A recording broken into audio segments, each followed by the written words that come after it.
Bismillahirrohmanirrohim. Assalamualaikum warahmatullahi wabarakatuh. Selamat pagi anak-anak. Selamat bertemu lagi dengan Ibu di pembelajaran pendidikan agama Islam di kelas 4. Apa kabarnya hari ini anak-anak? Alhamdulillah, luar biasa, Allahu Akbar. Baik anak-anak, hari ini kita akan belajar di kelas 4 tentunya tentang kisah keteladanan Nabi Harun alaihissalam. Namun, sebelum kita memulai pembelajaran hari ini, alangkah lebih baiknya kita untuk berdoa terlebih dahulu agar ilmu yang kita dapatkan bermanfaat bagi kalian semua. Mari kita berdoa. Bismillahirrohmanirrohim. Rabbi zidni ilman warzuqni fahman. Amin. Baik anak-anakku yang Ibu banggakan, dari kisah keteladanan Nabi Harun alaihissalam ada beberapa tujuan yang harus kita capai bersama. Di antaranya, yang pertama, kalian dapat menjelaskan kisah keteladanan Nabi Harun alaihissalam dengan benar.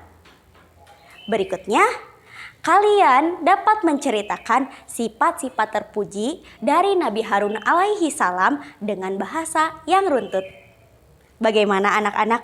Sudah paham tujuan yang harus kita capai pada pembelajaran hari ini? Nah, sebelum kita menginjak ke materi tersebut, Ibu ingin mengulas sedikit mengenai pembelajaran di minggu yang lalu. Tentang apa ya kita belajar? Ada yang masih ingat? Ibu ingatkan kembali. Minggu yang lalu kita belajar mengenai kisah keteladanan dari Nabi Zulkifli alaihissalam. Nabi siapa? Nabi Zulkifli alaihissalam. Betul.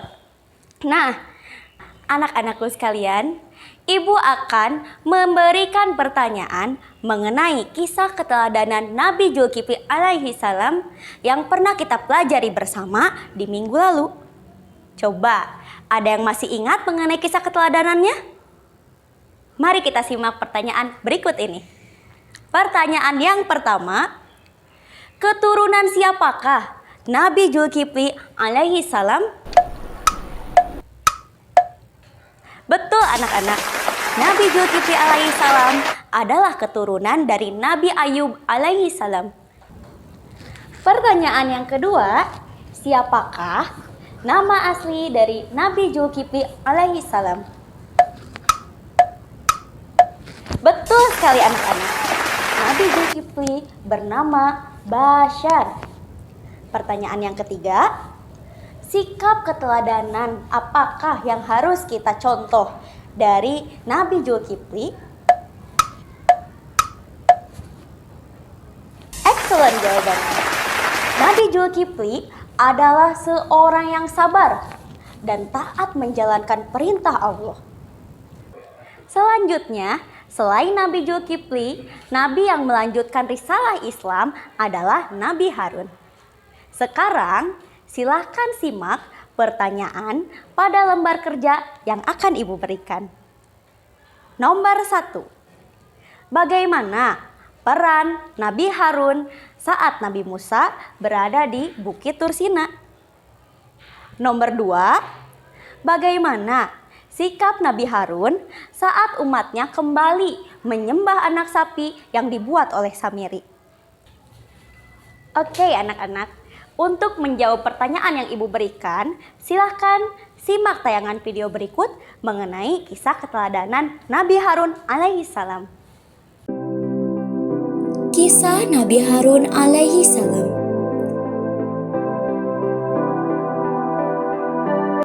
Nabi Harun alaihissalam adalah kakak Nabi Musa alaihissalam. Beliau selalu mendampingi Nabi Musa dalam berdakwah kepada Fir'aun, Haman, dan Korun. Beliau memiliki tutur kata yang sangat fasih dan baik. Perilakunya santun dan kesetiaannya kepada Nabi Musa sangatlah besar.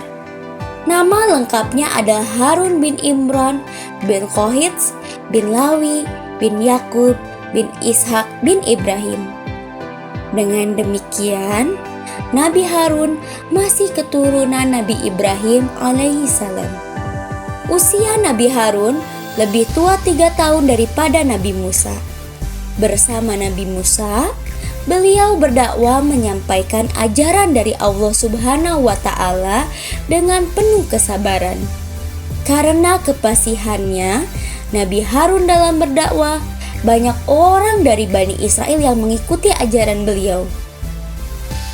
Namun, suatu ketika Nabi Musa mendapatkan wahyu dari Allah untuk pergi ke Bukit Tursina. Selama 40 hari, Nabi Musa alaihissalam bermunajat di sana. Selama Nabi Musa di Bukit Tursina, maka Nabi Harunlah yang berdakwah kepada kaum Bani Israel. Dengan penuh kasih sayang, Nabi Harun terus berdakwah kepada kaum Bani Israel.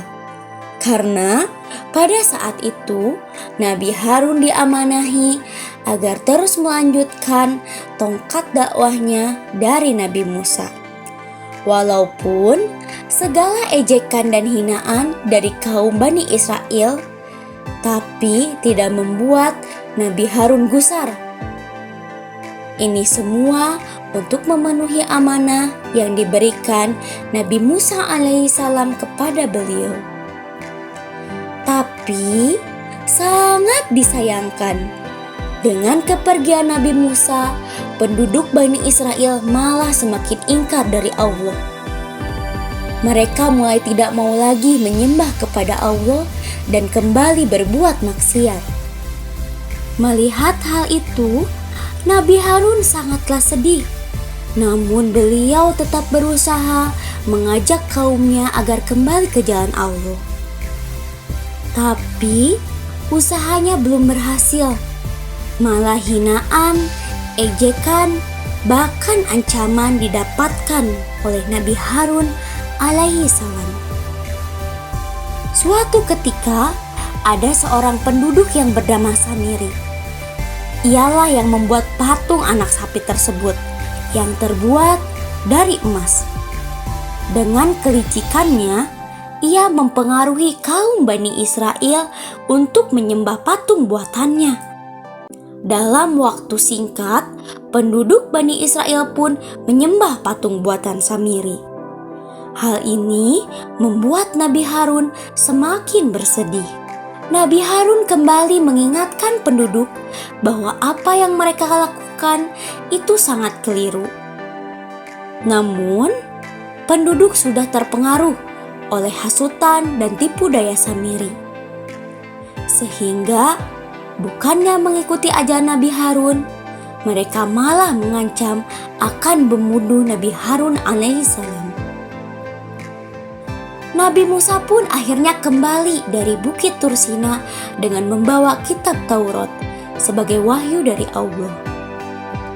Nabi Musa sangat terkejut melihat umatnya kembali ingkar dari Allah, bahkan menyembah patung buatan Samiri.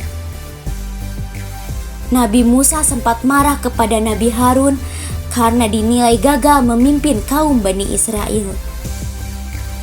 Dengan sabar, Nabi Harun menjelaskan kepada Nabi Musa tentang apa yang terjadi.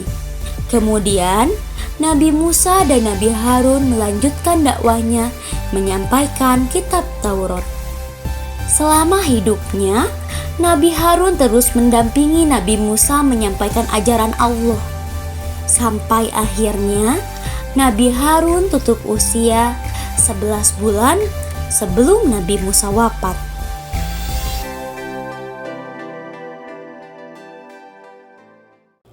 Anak-anak, bagaimana tayangan kisah Nabi Harun tersebut? Seru tidak? Banyak pelajarannya tidak? Nah, sekarang siapa nama lengkap Nabi Harun alaihissalam? Nama lengkapnya, tadi bila kalian menyimak videonya dengan benar, ada nama lengkapnya di sana. Ya, nama lengkapnya adalah Harun bin Imron bin Kohitz. Lalu, siapa nama kaumnya? Tentunya kaum yang diceritakan pada tayangan video pembelajaran tadi. Ayo, ada yang masih ingat? Betul anak-anak, nama kaumnya adalah kaum Bani Israel. Lalu, siapa orang yang membuat patung anak sapi tersebut? Masih ingat? Ayo, diingat-ingat kembali. Betul, yang membuat patung anak sapi itu bernama Samiri. Samiri adalah seorang yang ahli dalam membuat patung. Patung buatan Samiri bisa mengeluarkan suara ketika terkena angin sehingga terkesan patung itu hidup. Itulah yang mengakibatkan kaum Bani Israel berpaling dari Allah dan menyembah patung tersebut. Ada pelajaran berharga yang bisa kita ambil dari Samiri, yaitu kita harus memanfaatkan keahlian kita untuk kebaikan, bukan sebaliknya. Kita mempunyai keahlian, tapi kita gunakan untuk ingkar kepada Allah. Apalagi mengajak orang lain untuk mengikuti tindakan yang salah. Selain mempengaruhi kaum Bani Israel untuk menyembah patung anak sapi, dia juga mengancam akan membunuh Nabi Harun jika melarang kaum Bani Israel menyembah patung tersebut. Menyikapi perilaku Samiri, Nabi Harun tetap berusaha berdakwah kepada kaumnya untuk kembali menyembah Allah. Walaupun Nabi Harun mendapat ancaman, tapi Nabi Harun dengan sabar menasehati kaumnya sebagai bentuk rasa kasih sayang kepada umatnya. Sikap tersebut harus kita teladani, bahwa dalam kehidupan sehari-hari kita harus berusaha tetap taat kepada Allah dan saling menyayangi. Salah satu caranya adalah saling menasehati dalam kebaikan. Poin berikutnya, menyayangi keluarga, guru, dan teman. Yang terakhir, menyayangi lingkungan dengan cara membuang sampah pada tempatnya, memilah dan memanfaatkan sampah, menyiram tanaman, dan merawat hewan peliharaan kalian dengan baik. Baik anak-anak, agar kita lebih memperkuat materi mengenai kisah keteladanan Nabi Harun alaihissalam, mari kita jawab pertanyaan berikut ini. Nomor 1, jelaskan silsilah Nabi Harun alaihissalam.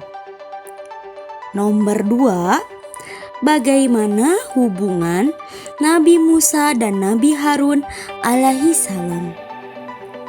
Nomor 3, mengapa kaum Bani Israel terbujuk untuk menyembah patung anak sapi yang dibuat oleh Samiri.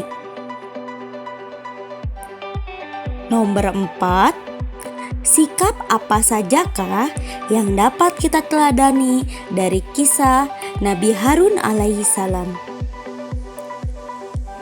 Nomor 5, ceritakan kisah keteladanan tentang kasih sayang dalam kehidupan sehari-hari berdasarkan kisah keteladanan Nabi Harun alaihissalam. Selamat mengerjakan. Jangan lupa pekerjaannya diberikan kepada guru agamamu di sekolah. Alhamdulillah, pembelajaran kita hari ini mengenai kisah keteladanan Nabi Harun alaihissalam telah selesai. Mari kita berdoa bersama-sama. Bismillahirrohmanirrohim.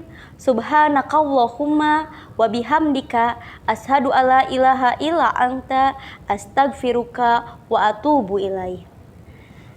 Baik anak-anak, cukup sekian pertemuan hari ini. Semoga dari kisah keteladanan Nabi Harun alaihissalam kita dapat mengambil pelajaran yang bisa kita terapkan dalam kehidupan kita sehari-hari.